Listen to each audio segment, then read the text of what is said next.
It's one thing to talk about a product or a service on a podcast just like this and then form opinions based on perceptions. But so often, when you peek behind the curtain of some of the companies who have become household names, you realize these businesses are run by real people with a real passion to help others. That's why when I got a chance to meet Sam Hulick and Sara Pocius, the very real couple behind ReelCrafter, I knew I had to have them on the podcast to talk about their story and discuss the features, the future, and maybe even what I might have gotten wrong. Plus, we listen through the latest submission in my year of taxi, follow up on any returns or forwards, and I provide feedback on a cue written by a member of the 52Qs community on this week's episode of the 52Qs podcast.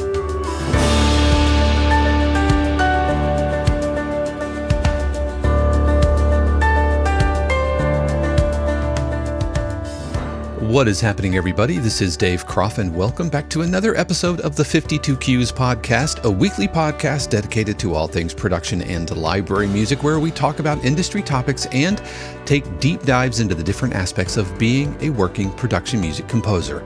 Plus, in my year of taxi update, we're going to check in on any returns or forwards and take a listen to this week's submission, which is a pulsing minimal tension cue. And then a little later, I'm going to give my thoughts on a dark intrigue cue written by a member of the 52Qs community, Daniel Rose. So you definitely want to stick around for all of that. If this is your first time here, welcome. I'm so glad you found me. However you found me, I know you have a ton of options out there, whether you're watching on YouTube or listening to the podcast on the go. I just want to thank you for spending part of your day here with me. I also have to give a special word of thanks to the family, friends, and patrons of 52Qs who help keep the podcast, the channel, the network, the community, and everything going. We are 100% community supported, so if you like what I do here, don't thank me, thank them. But if you want to learn more about how you can help support 52Qs and also unlock extra perks like live streams, workshops, Zoom feedback sessions, and a ton more, then be sure to click on the links in the description or stick around because we're going to be talking more about that a little bit later in today's episode. So let's get on to this week's update in my year of taxi. So, as you know, last week I took a little bit of a bruising. We had to put Waltz of Shame into the return pile, which is totally fine. Got lots of really cool feedback from folks in the chat. Thank you very much. And last week we also took a listen to Breach in the Firewall, and I'm thrilled to report that Breach in the Firewall gets to be a forward. So that is going on, and let's put that there at the top. That is going on to the forward pile. Really excited about that. And some of the feedback that we got, they said what they liked is they liked the dark and brooding tension and suspense for drama, mystery, and investigation. So thank you very much. I think the song could improve by could use organic violin or cello to fit more closely on a playlist with the references, but overall it works for modern and investigative. So yeah, I think there were some strings, but maybe I could have brought it out in the mix a little bit. I know some of the references absolutely had pretty exposed strings, and forwarded the song because of a good option for modern investigative style requests. So thank you very much. Appreciate the feedback on that. And there's something I think I want to try. I think people are enjoying kind of guessing on whether or not this week's cue is going to be a forward or a return. So this week I submitted a cue for modern pulsing investigative tension instrumental cues. So this was kind of the sister search for the ambient investigative tension cue. And so let me know. We're going to take a listen to it. But this is the brief, and I think what could be cool is if you think this is going to be a forward or not, let me know in the comments. Let me know if you think this is going to be a forward or not. But they were looking for modern pulsing investigative tension instrumental cues. And I think it's the same company because they put a Dropbox of references. These are references directly from the library, and anytime Taxi says that, That means that obviously they got references from the library. Otherwise, it's probably safe to assume that the references you're hearing or seeing in the listing were provided by Taxi themselves. So, quoting the library, we are supplying several music supervisors with modern investigative tension cues for a variety of ongoing TV shows. We don't need more of the dated forensic files or new detective-style sounds of the 90s and aughts. We need a newer, more updated sound that is still consistent with the dramatic investigative tension style. So please submit well-composed investigative tension instrumental cues that create a pulsing and suspenseful mood that's needed to intensify tension-filled and dramatic scenes in a crime show. Your submissions should have captivating motifs, pulsing rhythms, and top-notch arrangements that capture a modern, updated approach to the typical investigative tension style and fall in the ballpark of the references. Electronic-based instrumentation will work best for this request, but includes some organic or orchestral elements as well. Or it could work. Your cue can range from aggressive and pulsing out of the gate to a more sustained and subtle to just about anywhere in between. Whichever approach you choose to take, please be sure to craft your cues around a central motif, have an obvious beginning, middle, and ending, and layer instrumentation in and out to create plenty of forward motion, interest, and dynamics. Keeping your motifs on the simpler side is recommended. Ensure that sounds are polished, virtual instruments sound real and not dated sounding. And I think I've talked about this on the podcast before, but what does dated sounding mean? And my interpretation is sounds that libraries are likely to have heard before. So your typical patches, your damaged loops that get used a lot, and the reason they get used a lot because they're great. And so that's what I take away. Not necessarily the age of the plugin itself, but how often has the library heard these things. So some takeaways here. And some ways that I'm kind of thinking about it. Captivating motifs. Whoops. Let's do this. Captivating motifs. Pulsing rhythms. That means we're going to have pulses. And they also mentioned the central motif. Obvious beginning, middle, and ending. That is telling me that it can't just be that toothpaste waveform. At least that's not what they're looking for. So I'm going to be doing my typical kind of production music form. So my submission for this is a cue called Criminal Conspiracy. And let's take a listen.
So that was Criminal Conspiracy. We'll see if that gets a forward or not. What do you think? Let me know in the comments. Let me know if you think that this is going to be a forward or a return, and we'll kind of keep score. But so far, I'm 2-1. 2 forwards to 1 return. And really enjoyed writing that. The challenge was trying to keep it minimal, right? Because they were looking for minimal tension and not overdoing it, but the same, bowed cymbals and omnisphere patches and all of that did make an appearance. So again, if you think it's a forward or return, let me know. Let me know in the comments below. So I'm walking around the exhibit hall space at the Production Music Conference last year in LA, and towards kind of the back of that area, I see the ReelCrafter booth, and I have to admit, I got a little nervous because if you'll remember, last year I did a breakdown of SoundCloud versus ReelCrafter versus Disco, and which is right for you, depending. And I remember being pretty positive about all of them, but I also got a little nervous because here were the very real people behind ReelCrafter, and it kind of all came into focus that although it's easy to talk about a company on a podcast like this, when you come face to face with the very real people who run that company, especially when it comes out of a place of passion for them, then you have to, is what I said accurate? Did I offend them?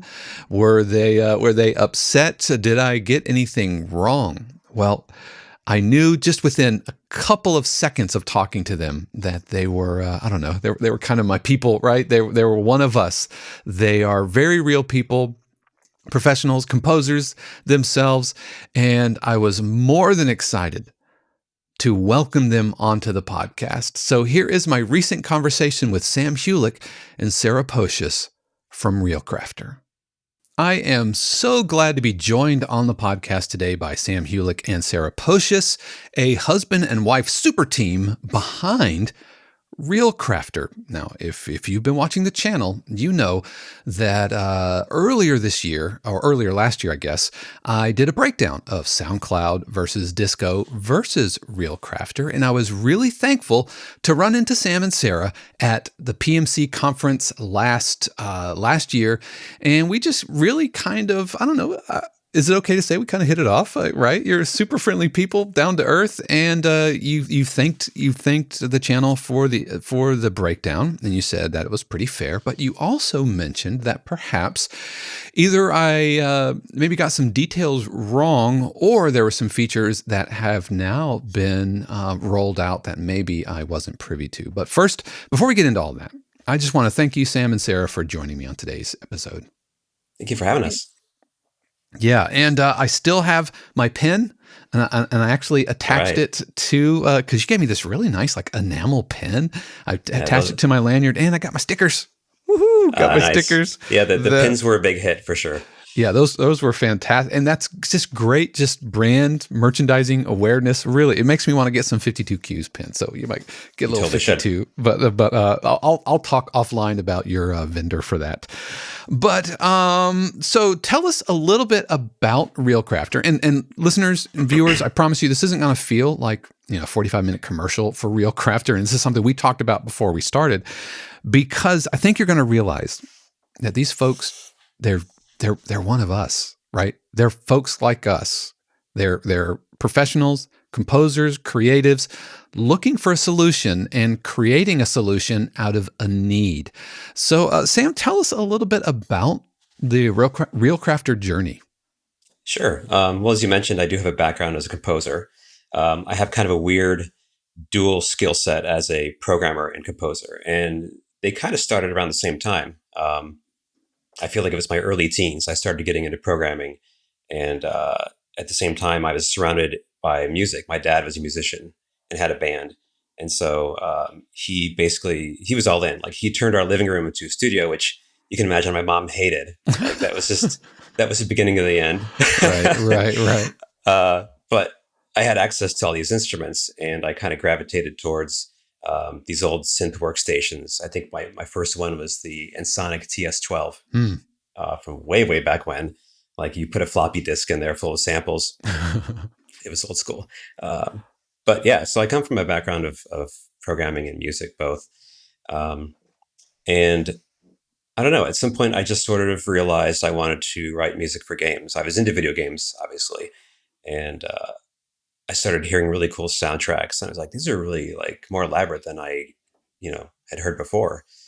So I kind of went down that path, and to make a very long story short, kind of started my professional career as a composer around like 2003, I want to say.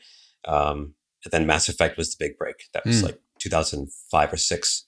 And I had the great opportunity of working on the first three Mass Effect titles with a team of composers. So that was it. And ReelCrafter sort of came about as my attempt to fill a gap in pitching.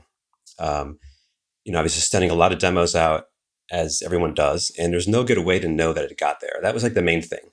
Did it wind up in spam? Right. And also beyond that too, like how engaged were they really? Because you get an email back and they're like, "Hey, check that out. Sounds great. We'll be in touch." And they could listen to 5 seconds, Right. Which actually does happen, Yeah. or not at all.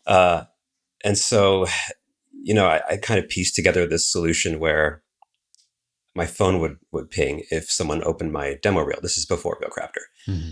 And some friends of mine saw that. And they're like, that's really cool. Like, I would pay for that kind of service if we're like more kind of fleshed out and more accessible. And that's kind of where ReelCrafter was born. It was the kind of thing where I knew there was a need just by talking to other composers and based on my own needs. Because typically as a startup, you want to like talk to people and kind of interview them and get to know, what their struggles are and, if there actually is a product there. But we already knew this with ReelCrafter, just based Right. on. Yeah. You weren't a solution looking for a problem. Exactly. Right. We knew there was a problem, and that's it. I started coding it and designing it myself, kind of a side project thing. And Sarah had other stuff going on, but I'll let her talk about how she got involved. Yeah, Sarah. At what point did you say, you know what, honey, I appreciate you, That's exactly how it went down. you know how I know? Because I am married to a talented, creative person as well, who just says, come on, I'll take it from here. So, Sarah, is that strangely biographical? Yeah, that's about right on. So, I mean, my background is as an art director in the ad agency world. So I've been doing that for forever, since I think I got my first agency job in 2000. And having gone from like a print designer to a web designer throughout that course of my career, I'm standing over Sam's shoulder and going, I think maybe it should look like this, or maybe the UI would be better like this. And then it just kind of became part of the team, because like, who's going to make the website? Sarah's going to make the website. So. Yeah. Sarah's going to do the logo. Yeah. So were the pins your idea? Yes. Yep. Yeah. And the stickers. Yeah. The stickers are great. And so this is all you as well, right? This is all your design. And me and a very talented contractor who does whatever I throw at him. So really, really nice. We got a nice, small, hardworking team. So that's very, very cool. And so, because Shannon and I, Shannon is, like I said, she's creative and does logos and branding, is also a musician. And I recently interviewed Tracy and Vance Marino. And so I don't think it's any surprise to find other creative kind of power couples, like dynamic duos, who complement each other really, really well. So I just, this is game recognizing game here. Nicely Totally done. Nicely done. Now, in my breakdown video, one of the things that I called attention to ReelCrafter, which I felt from an outside perspective, which is based on my experience of seeing reels being sent to me, and the materials, the marketing materials and the website. My perspective was that its greatest strength was as a complete electronic press kit, branded presence, as opposed to having a component which kind of plugs into an existing presence. How was I on track with that, or was that off base? No, I think that's spot on. And that's actually one of the things I really liked about your review is that, people like to say, what's the best XYZ? And, in this case, I tell people there is no best tool. It just depends on what you're trying to do. And we straight up tell people, like, if we have a customer who's trying us out and they're struggling with something, and I kind of zero in on what they're looking for. And I'll tell them, like, SoundCloud might be better for you in this case. Like, straight up, like, we don't want your money unless we're like a really good fit for what you're trying to do. So if they're looking for something that, like you said, is this sort of self-contained EPK, or, like a presentation platform, then yeah, ReelCrafter is probably the best choice for that. Yeah, it might be. It felt like if you're just looking for playlists, like you just need playlists that you can embed on your website. Sure. I mean, I'm sure ReelCrafter will do that, but it feels like driving a Ferrari to the grocery store. You'll get there in style, but might not be the best tool for the job. Sure. Yeah. I mean, like Disco or SoundCloud could do that job just fine too. Yep, absolutely. Was there anything from that interview that you felt was maybe a little off base, or something that you wanted to clear the air about? I'm happy to be wrong. Well, that's not true. I'm not happy to be wrong, but I'm happy to receive correction. Sure. I actually don't remember. It's been a while, so you're off the hook. Okay. All right. We remember the good stuff. That's good. Yes. Only good. All good. Yeah. I don't remember anything being like, ooh, that's not right. So excellent. Well, good. Well, then tell me about maybe some of the things that have been released since. I know we were chatting a little bit beforehand. You talked about some new features that maybe were once exclusive to, like, Disco, for example, uncompressed downloads and being able to do file delivery. So tell me a little bit about maybe what might be new to ReelCrafter since the last time I might have checked it out. Sure. Yeah, the big one, like you just said, is full quality delivery, WAV files, AIFF files. We've always stored the original files, but they haven't been accessible until recently. So now you can actually set up your reel so that people can download MP3s or WAV files, and they can choose which one. They can download individual tracks if they want, rather than the entire reel. So yeah, we've had a lot of people ask us, like, it'd be great if we can send files to clients, because they don't want to have to juggle multiple solutions for things. Switch to a different platform and copy all their audio over to something else. Like Google Drive links and WeTransfer emails going around everywhere. Right, because if your stuff is already on ReelCrafter, which it is, it's just easy to just send it straight from there. And we always encourage people to upload literally everything they've done. We have one composer, very long career in TV and film, uploaded 16,000 tracks and nearly killed the system. I was about to say, there's your stress test. Yeah, for sure, that was it, pretty much. But that's the great thing. He has access to all of his stuff from anywhere. He can get a call from his agent, say, hey, we need a demo like now. And he could be on an airplane, just log into ReelCrafter and send off a pitch. So yeah. Now, Sara, I want to talk to you as the what you say according to the website, the one making things pretty. One of the huge advantages that I saw in ReelCrafter, and I think it calls back to its MO, right, which is to be a more encapsulated or encapsulated web presence, is the customization that folks can do for their reels. And coming from SoundCloud, and which I've had SoundCloud for years and years and years, there's zero customization. You are going to get those orange buttons and like, you're going to like it. And dabbling a little bit in Disco, where I can kind of throw a logo and maybe a background image. I mean, that's kind of it. Tell me a little bit about how ReelCrafter really leans into the customization, and folks can make their own things look pretty. Yeah, I think when Sam started, this is again me over his shoulder, watching what he's creating, and it was just a playlist. And then I'm like, what if someone wants to have their logo on there, or they want to have a banner, or they want to, customize it in some way? And, being an art director, I'm like, I want everything custom. I mean, I drive Sam crazy because I'm like, they should have this option, that option, this option. And he's like, whoa.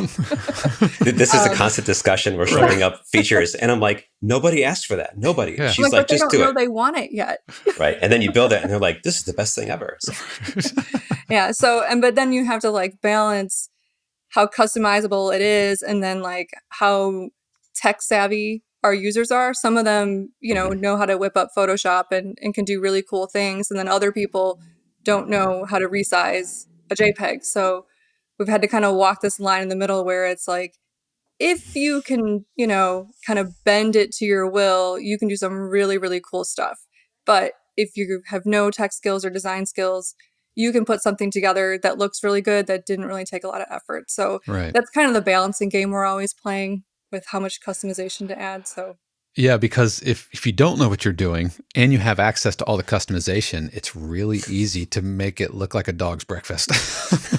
I know people want it to be like a Wix or a Squarespace, and I'm like, we're not. We don't want to give that much control. So right, and Squarespace. We're on Squarespace, and they just announced or they just released all these tools, which for designers is great.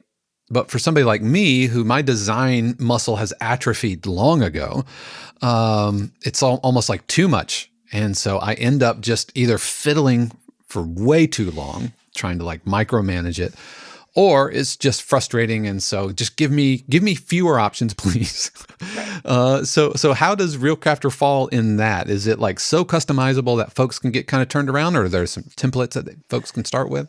It's a balancing act, because if you give them too much control, people ask for all kinds of things like 6 different colors and 100 font choices.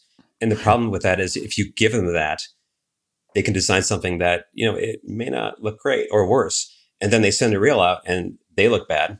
We look bad because they're like, "What's this ReelCrafter thing? Looks like a 2-year-old designed it." Looks like MySpace from 1996. Yeah, exactly. And so we have to have guardrails enough to make sure that what they send always looks great. Yeah. So how do you? Just something to add to that, Sarah?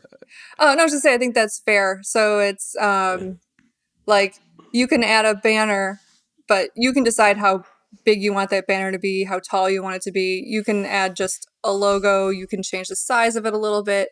We actually don't have any font choices at this point. It's you get Lotto and that's it. And surprisingly, that's been pretty okay with everybody because it's a nice, it's a non-offensive font that goes with everything. So, well, I made the joke about MySpace, but I honestly believe it was MySpace that all that customization. I don't know if you remember that, but the pre-Facebook days, right, where you can only pick like 5 friends or whatever on your front page, and all the bands jumped onto MySpace with like how many like spinning email font or email GIFs do you need on a page, and it looked really, really terrible. And the bands that were really good at it and that had other people doing it for them looked great. But most of us, HTML marquee tags, and we thought we were like the best thing ever. So I get that. And go ahead. Yeah, I think it's easy for people to see stuff like that and make a snap judgment about your overall professionalism. Like, it's not always fair, of course. Like, I know one guy, I'm not going to mention who he is, but Sarah will know. His designs, they're not great at all, but he's an amazing composer, amazing orchestrator. And we all know that about him, but some people who don't know him or don't know someone sending a demo reel that looks bad, we want to make sure they look good so that they get past that whole barrier of the front page. Yeah. Like design aesthetics really, really matter. And so even like looking at Taxi and taxi.com. I don't know if your listeners or viewers, I don't know if you remember the old school taxi.com. It really wasn't good. And it looked a little like it took so long for them to update it that it looked like it was about 15, like a design aesthetic 15 years old. And Sarah, I'm sure you could confirm that a 15-year-old internet design aesthetic might as well be a 100-year-old design aesthetic.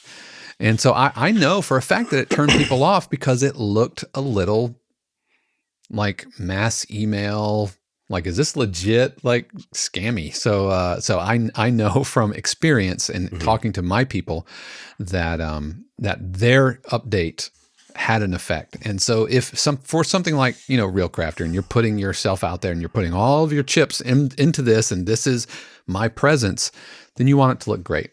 Yeah. And there's some people, who are very established and they don't have to do anything but a playlist because they're big shots. That's right. But I have a quote from a customer, and I won't name names, but it's a major TV composer, film guy. And this is surprising. He said, my favorite thing about ReelCrafter is imagining someone receiving my reel while another composer is submitting the way we all used to, a bunch of MP3 or WAV files in a folder, the graphics and overall look says professional, and I believe there are producers that might make a decision based on the looks of the reel. That was surprising because he doesn't need to make his stuff look fancy, but I don't know, maybe things are turning around. Well, it's just the natural extension of, you send a cue off to a music supervisor and it's one of 100 cues in a playlist, and the title matters, right? The title matters. If you have like tension cue 43, that's not going to stand out as, like crime scene, blood count or something like that, right? Sorry, that got weird and dark. But wasn't that your cue at PMC? That was forensic findings. Yeah, I remember. Yeah, that was a great one. Yep, with my standard alliteration. If I can get them 2 words with the max number of syllables, we are good to go. But so are there any other new things that have come out recently that ReelCrafter offers from when I did my breakdown, or is there anything kind of new coming out in the world of ReelCrafter? Sure. It's hard to talk about this because I know this will be aired in the future. So this is like past Sam talking about future ReelCrafter. So we can't promise these things. These are things that are in the works now. Mm-hmm. We're talking about branching out to different types of artists who need to pitch, because every artist has to pitch usually for custom projects, whether it's even like video production work, VFX, voice acting, things like that. So we've been adding more features geared towards video creatives. So we're adding the Reel page is made up of blocks, like a logo block and a banner block, and these are things that you can drag and reorder. So we're working on a video block that is really just like a video gallery. It's a grid, and you can just play the videos and they'll full screen automatically, and you get full tracking on all the video details as long as they're uploaded to us. Like videos that they upload to us are fully trackable. So they can tell, just like audio files, did they pause here? Did they skip?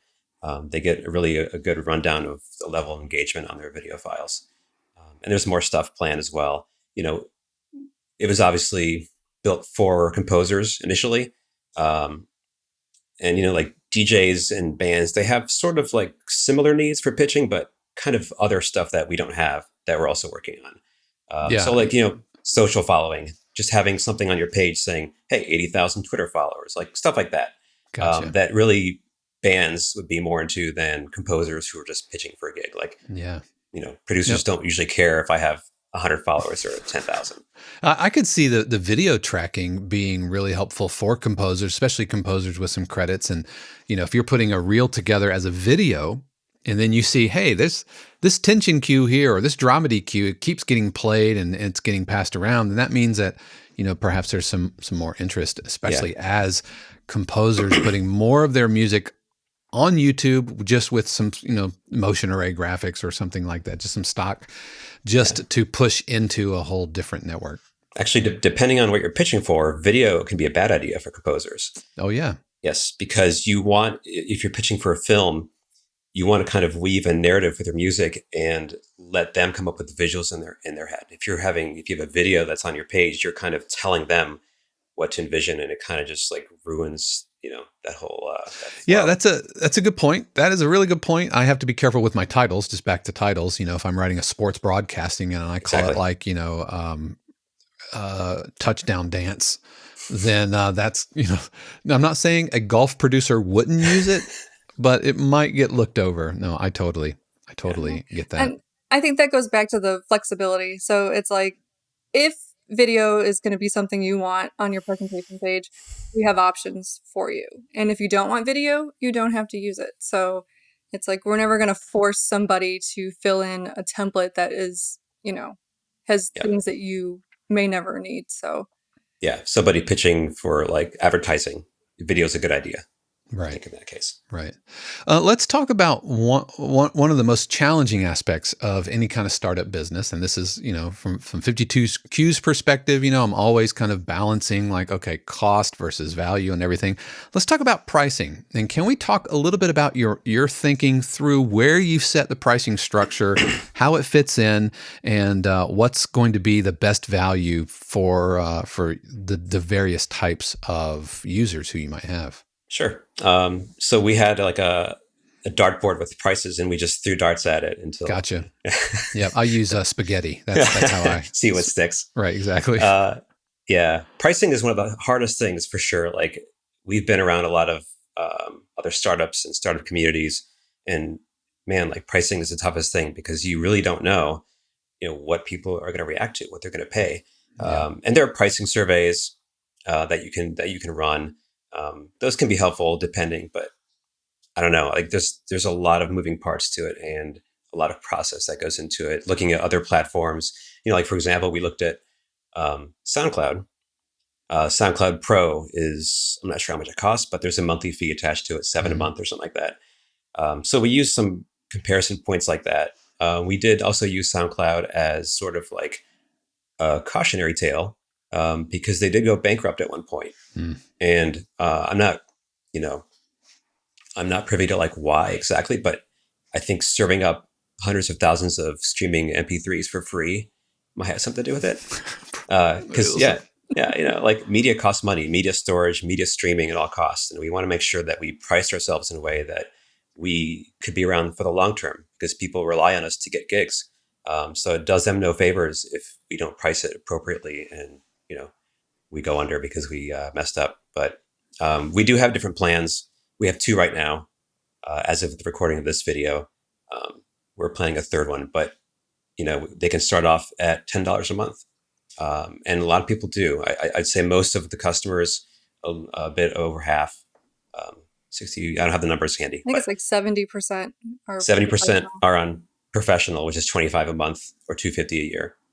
Right. But Starter is great for like, that's why it's called Starter, for people who are like, they don't want to commit to $25 a month. They want to pitch and they have some stuff, but they're not really to dive in, jump in with both feet yet. You don't get the detailed tracking, but you can tell that they opened your reel, which is like definitely like halfway there. If you know that they opened it, that's useful already. And they still get all the design tools. They can make their reels look really great on the starter plan. But the professional adds just an extra layer of tools like tracking, password protection, downloading full quality audio files. There's like a whole list. I don't even know it. I work on it every day and I can't remember the features. Our new tag filter. Oh yes, the new tag filter. So music libraries can go into your reel and click your mood words and stuff and filter the tracks down by that. So that's brand new. Yeah, that's great. One of the features that I'm sorry, go ahead, Sarah. I was going to say, I think another thing that when we were thinking about pricing is that it's a tool, it's an investment in your career. And I mean, there are countless studies that show like if you don't charge enough for something, people don't respect it, but it's not meaningful to you if you don't pay for it. And as you know, people in this industry spend a lot of money on their tools and their gadgets and their toys and their libraries. And ReelCrafter is just one of those tools that you can put in your toolbox. So it's, we take that into consideration when we price as well. So yeah, 100%. I feel the same way with 52 Qs. I mean, we have the community that you can join, but there's all this other value added to the programs. Whether it's live streams and everything. Anyway, I'm not here to pitch 52 Qs. You're already watching, but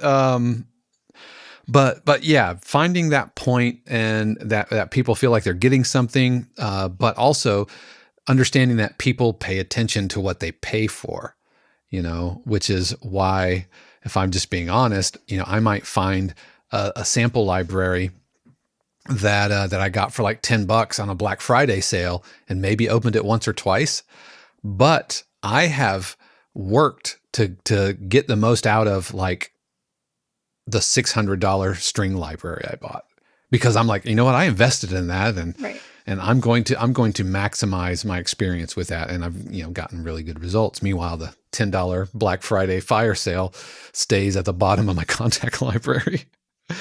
There are a couple of other features that I've seen crop up in other platforms, whether they're SoundCloud or Disco, and I'm not asking you like, hey, you should do these, but if they're on your radar, and is there plans for them? And the first feature is distribution. and being able to push your music up to the DSPs. That's everybody. Everybody is all wants to get those tens of fractions of pennies from their Spotify plays. And the other thing is email and customer management. So let's start with distribution. Is that something that's on your radar? And if not, is it in the future, or is it like that's outside of the scope of who we intend to be? I feel like it's there are people who are doing that already who are doing a great job. Mm-hmm. Obviously, like DistroKid, TuneCore, SoundDrop.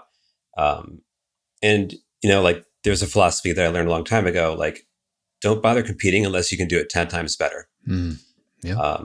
And, we are a tiny startup still.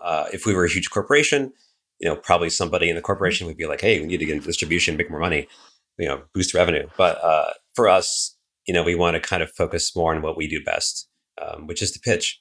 Yeah. Which I respect the heck out of that. Like when SoundCloud, they offered it, but they didn't. They went and bought a company and absorbed it into their service. But I think they're the only ones that do that. I think some integrations do make sense if it serves our audience and it's kind of related to pitching. So we've been talking about, hey, what if we integrated with Lander and people could just have a one-click mastering solution? And there are people who are picky and they want to have a person master it, which is. Obviously, that's totally fine. But so there are people who don't have the skills. They don't have the means to have or the time. Or the time, exactly. And like, if you can just offer, hey, boom, one click and your stuff's mastered. Those kinds of, partnerships and integrations make more sense to us, I think. Gotcha. What about the customer management side of things? Because that is pretty directly related to, pitching and following. It's one thing to have the metrics of who's watching and how long, but is there some sort of, is there a plan? If it's there, my apologies for missing it, but for like creating, customer emails and follow up and all of that, what are thoughts on that? Sarah, did you have any thoughts on that? We've talked about it and thrown it out there. I know that it is on other platforms. I think maybe one of the reasons it wasn't here from the start is that, Sam created this for himself and he was, pitching for film and TV and wasn't sending out mass emails and needing to kind of like keep track of them the way that, other composers who do send out these big campaigns need to. So it just wasn't part of the platform. And we haven't had a lot of requests for it either. So I feel like everybody maybe already has their system that they use and they're happy with it. But that doesn't mean that future customers, as we're branching out to more people, we might start to hear, more requests for that. So sure. I think a while ago I asked on our our product group, like what customers thought about CRM, and they're all like, no. But it's one of those things where they might say no, but if you build it a certain way that they maybe didn't envision, then they'll be like, oh, that's actually cool. One thing that we've been talking about is having a way for people to sort of, not really CRM, but a way to track the progress of their pitches. So I could send a reel out and then I can mark it as like in progress. And then I can flag it as like, rejected, accepted, things like that. We're just now starting to collect more data on pitches. So when people make reels now, we ask them like, hey, what kind of pitch is it? Is it a targeted pitch? Is it a general reel? Is it for a music library? So when we get tracking data, we can associate these listening patterns with different types of reels and then use that data to inform people when they're making their next reel, like, hey, this is too long for a targeted pitch. You should cut this down. So we have this sort of pseudo AI kind of like assistant that's helping you and guiding you to create your reel. Gotcha. Yeah, I know one of the things that I'm finding myself getting into more, which is helping develop other composers and connecting them with libraries. And so I have been using playlists and such to kind of track the cues in different at different states of progress. And so having a mechanism to where I could say, okay, this one is version 1 and here are the notes, and having some kind of internal system to add notes and respond and some back and forth. I could see a huge advantage for me. This is it's a completely selfish feature request. That's okay. We could interview you after this and, do Yeah. a jobs to be done interview. Yeah. Heck yeah. See No, what you need. we'll just let it roll, man. We'll just let it roll. That is actually something that people have asked about too, like a way to send stuff from ReelCrafter and then have their clients comment. Because that's been a big pain point for me over my career is, you send in the track for feedback, they'll email you. It's just a bullet list of things, and then it gets lost in a thread, man. It's like, I have to search for it. Where'd that go? But, we were talking about sort of like a Frame.io type interface where people can leave comments and have a comment thread that's on a certain timestamp. So they can say, hey, at 3:33, lower the drums, whatever. And then you can have that whole discussion right where it's easily accessible within ReelCrafter. So yeah, absolutely. And again, that's one of the one of those things that I've seen used like in SoundCloud because it's inherently social. It's a social platform to be able to like stick a comment at different things at different timestamps. And it's just like, who would think that one little feature could be used over here? And I could see an advantage of that because we transfer links and Google Drive and Dropbox and all of that. It just gets maddeningly frustrating. And if you're listening to this or watching this and you're like, no, I can manage Google Drive. Well, that's fine, but put yourself into the shoes of a library, and you are one of maybe 15, 20, 50 composers that they're working with. Yeah, and you can see the economics of scale starts to make emails back and forth or MP3s as text attachments becomes untenable and tough to manage long term. So I could see that. And then the other feature is metadata. Is there currently with ReelCrafter ways to put because we mentioned tags, but any other metadata that can be tracked in the reels and in the tracks that are used? Yeah, we didn't used to have this feature, and then we obviously had a lot of people asking for it. So we built it, and basically any audio files you upload that have metadata, we are able to pull it in, including album art, and then it's in the database, and you can actually change the metadata within ReelCrafter and save it, and it'll re-inject it into the files. And I don't know, apparently we pulled off some magic trick because we support metadata in WAV files, and it's like this thing that everyone says it's not possible. I'm like, we do it. It's possible, but it is. I mean, it's not. It's clunky, I guess. It's not like fully supported everywhere, but they're just ID3 tags like MP3s. But we had people who left other platforms for us because we had metadata. Like they've asked for it and said, "I'll join when you have this," and then we built it, and they came over. So yeah, there you go. So they they stuck to their end of the bargain. They did. Or yeah. So anything else kind of on the horizon? Any wish lists? Like, you know what? This is we hear you. It's on the radar. Maybe not implemented yet, but oh man. Sarah, do you remember? I'm looking. We have a whiteboard on the wall, and it's like a big list of to-dos. An entire wall of to-dos. Yep. Shannon and I have one too for 52 Qs. I can't think of anything off the top of my head. I mean, people, they're still asking for the ability to download PDFs, to attach a PDF to the reel, which we still don't. It's like there's always something that takes priority. You know how it is. It's like something more urgent comes along, and then it just kind of like falls by the wayside. But yeah, I would say, attaching files, lyrics, an easy way, like a graceful way to have lyrics, and then quick share. Oh yeah, quick share. Jeez. Which what do you mean by quick share? Just being able to like click a track in your ReelCrafter and say send. Gotcha. You have to build a reel at this point. Yes, right now you have to build a reel to show something off. And sometimes you just want to send one track off to somebody casually, like, hey, check it out. And you can't do that, which is, seems weird, but it's just one of those things. Yep. Just throw it on the pile. We'll get to it. And then what else? Sarah, you can tell them about the design tool integration stuff, like the Adobe Express. Yeah. So we want to do this, not to get into the whole Squarespace editing stuff, but being able to put some like easy tools in there for people to maybe crop their photos, resize things. There are a couple services you can hook into, like Adobe Express or Vista Create, if people want to design banners or other graphics. So we've had a lot of people ask, like, I just want to crop my photo.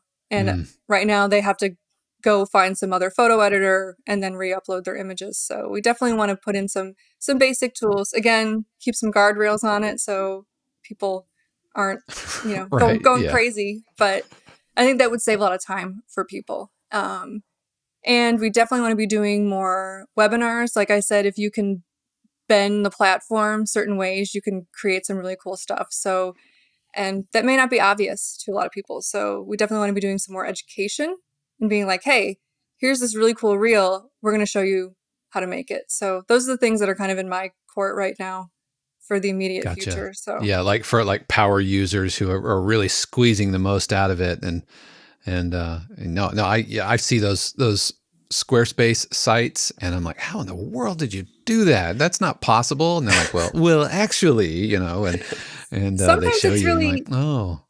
Sometimes it's really simple and it's really easy. So like, I also want to put together a whole thing of like, just like quick tips. Like if you just do this one easy thing, you can create this really cool effect that anybody can do and probably will make a huge difference visually. So yeah. So, sometimes Sara will make a reel and even I will be like, how did you do that? And she's like, well, I am an art director and I did help build the platform. So there's that. There's that. Yeah. It's just about being creative with the tools and kind of bending them. Right. Absolutely. So if folks want to kind of dabble into ReelCrafter, maybe they're not ready to pull the trigger on the subscription yet. How could they go about doing that, and where would they go? They should go to ReelCrafter.com. Mm-hmm. They can learn more about it there. We also offer discounts through certain organizations. Maybe I don't know if I should mention them or not, so they go join these things. But we'll just say there's various composer organizations that people all know about, and we have discounts through them. We have discounts for students who attend certain schools. We have partnerships with Berkeley, Columbia, USC, NYU, and a handful of other ones. So gotcha. We try to make it accessible for people, and definitely want to get students, give them the tools they need to graduate and pitch and get the gig. Gotcha. Yeah. Excellent. So go ahead. Well, you get a 2-week free trial when you sign up for ReelCrafter, and you have access to all the tools. You have the whole professional plan at your disposal. And then if at the end of your trial you're not ready, you can go onto our free plan, which gives you just a handful of reels. It doesn't include video and all the tracking, but you can upload some files, create some basic reels, and then as your career, more and more need for pitching, then you can move up to starter, and then you could move up to professional. So so people can dabble with it and find out if the tool is really going to work for them, and if not, then be blessed and go forth and multiply or whatever. But if so, then you're already in the ecosystem, and you can easily just kind of sign on the dot. Yeah, like we know we're not the right solution for everybody, so we never take offense if somebody's like, this just isn't for me.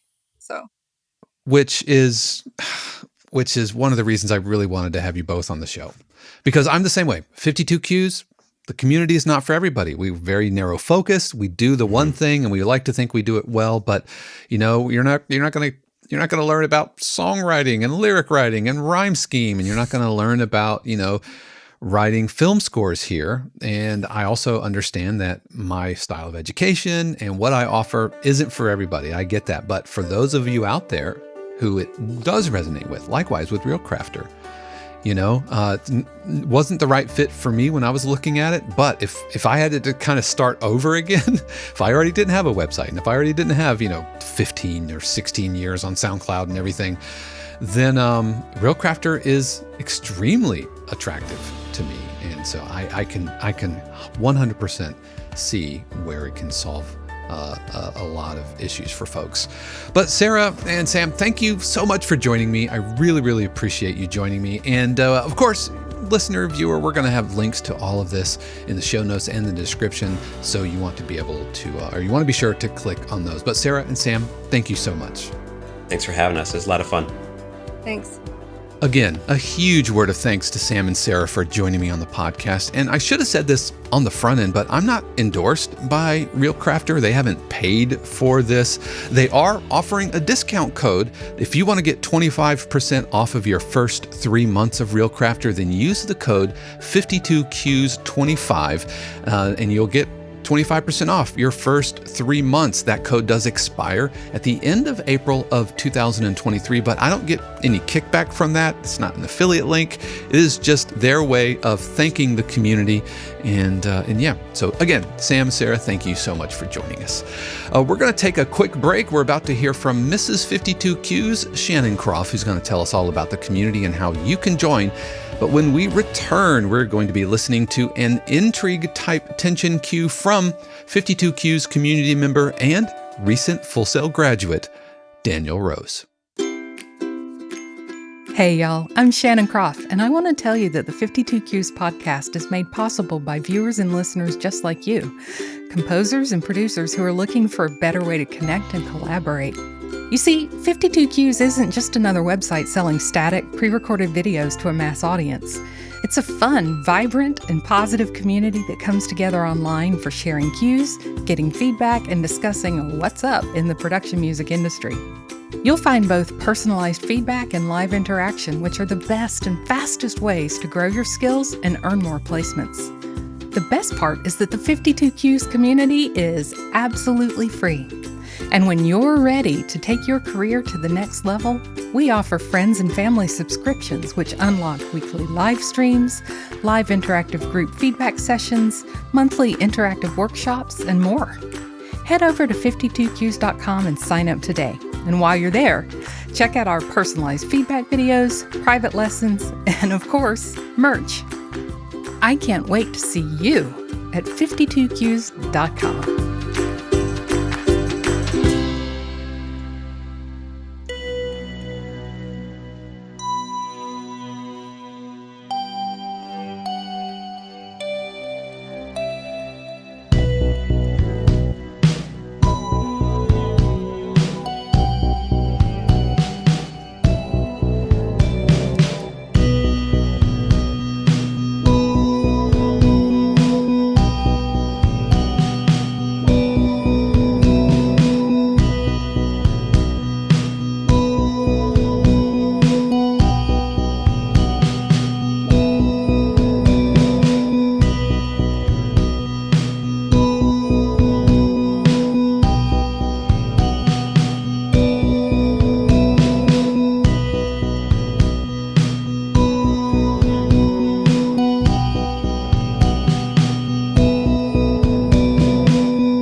All right, that was Pray for Protection by Daniel Rose. Thank you so much for sending this along. That the title, Pray for Protection, I think, isn't there a prayer for protection? It's like the light of God surrounds me. I am the light of God. The love of God enfolds me, right? Isn't that, I think? And so Pray for Protection kind of makes me think of that.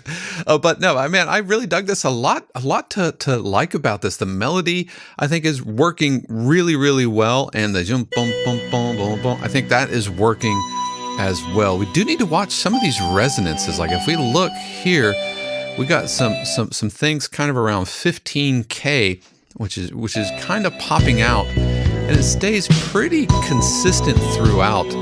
and I'm not really sure. This kind of spot right in here. Let's see if I can isolate it a little bit better.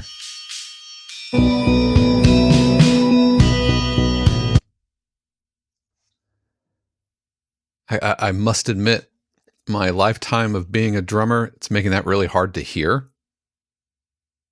And my apologies to all the listeners out there who is here, but I can see it. I see it in the meters. And then there's a pretty steep cutoff right around 18K. And then we have kind of some noise floating around down here. And I don't know if this is a plugin or something, a noise, but just watch some of your EQs there. I think just need to clean that up just a little bit as far as the resonances and some of the frequencies go.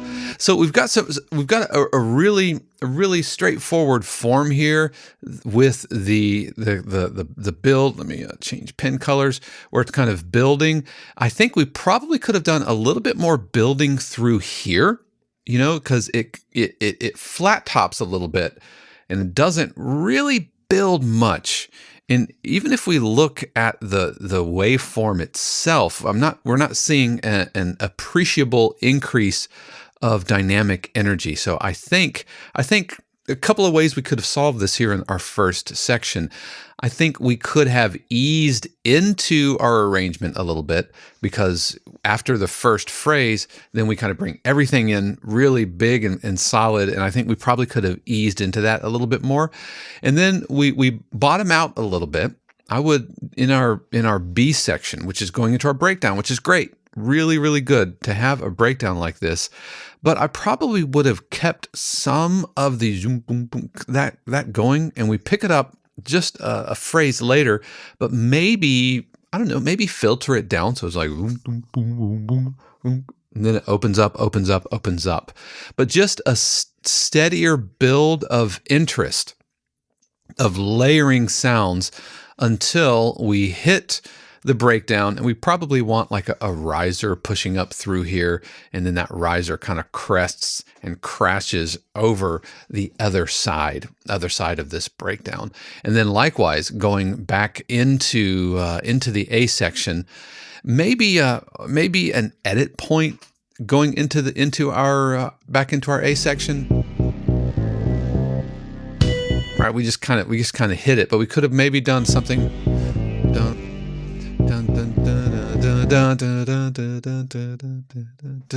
Boom, and so add an extra measure, let that edit point. Probably wouldn't want, I just sung the delay, we probably wouldn't want that delay carrying over into it, but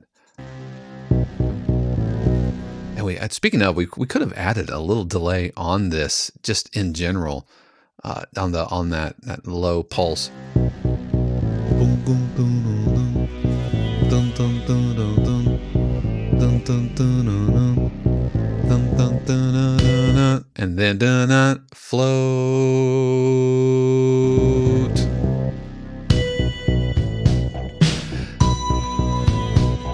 There's a delay. Maybe work that in earlier. As far as the drum sounds, I feel like the drum sounds need to be a little bit more affected, or pulling in a different drum sound altogether. It feels like a live drummer, and that's relatively unusual for a tension track like this. Usually it's more kind of glitchy percussion, but it rarely feels like, straight up drum set.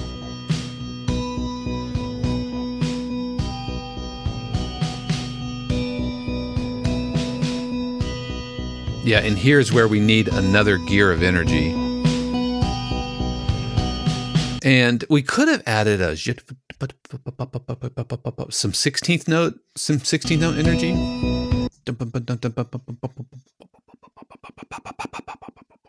Not too much. A little bit of that will go a long way. And then transitions and risers, we absolutely could have a sweep or something.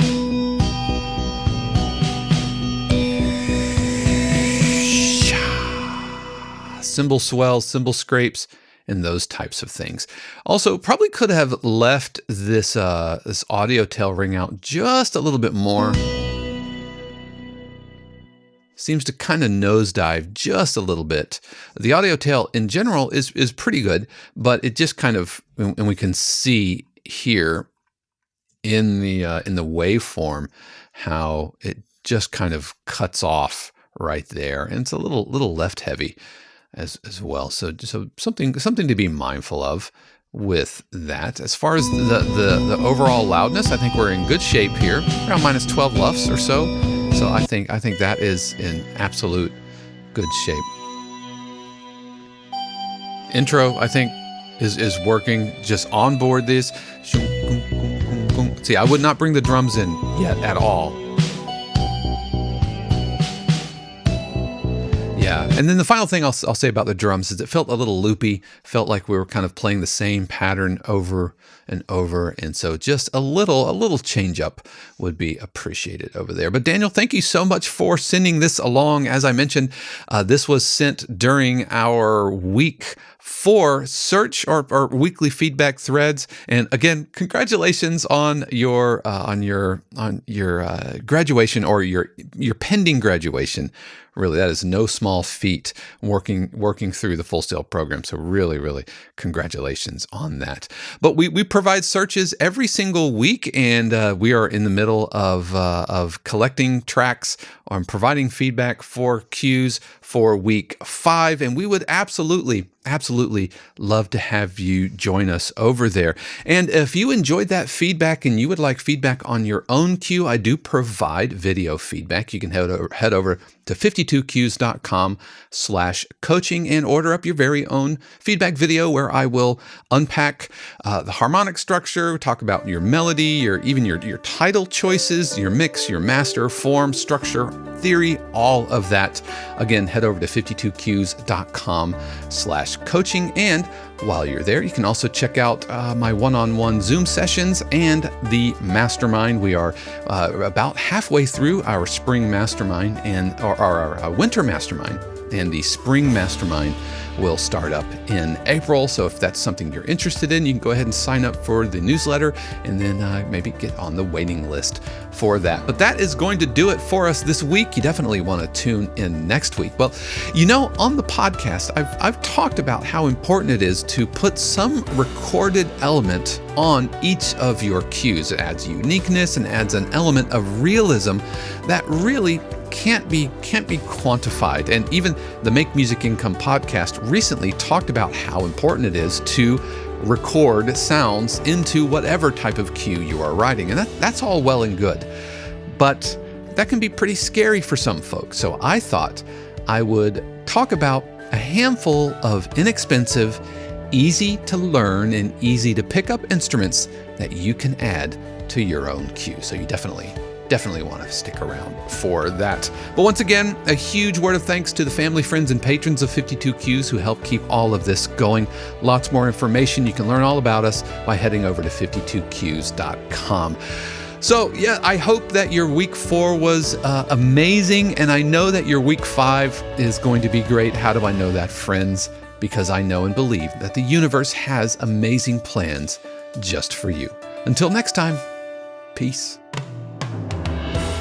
The 52 Cues podcast is copyright 2023 818 Studios, all rights reserved. The music played on the podcast is copyright of their respective owners and is used with permission and for educational purposes only. For more information, including joining the community and submitting your cue for consideration on the podcast, head over to 52cues.com.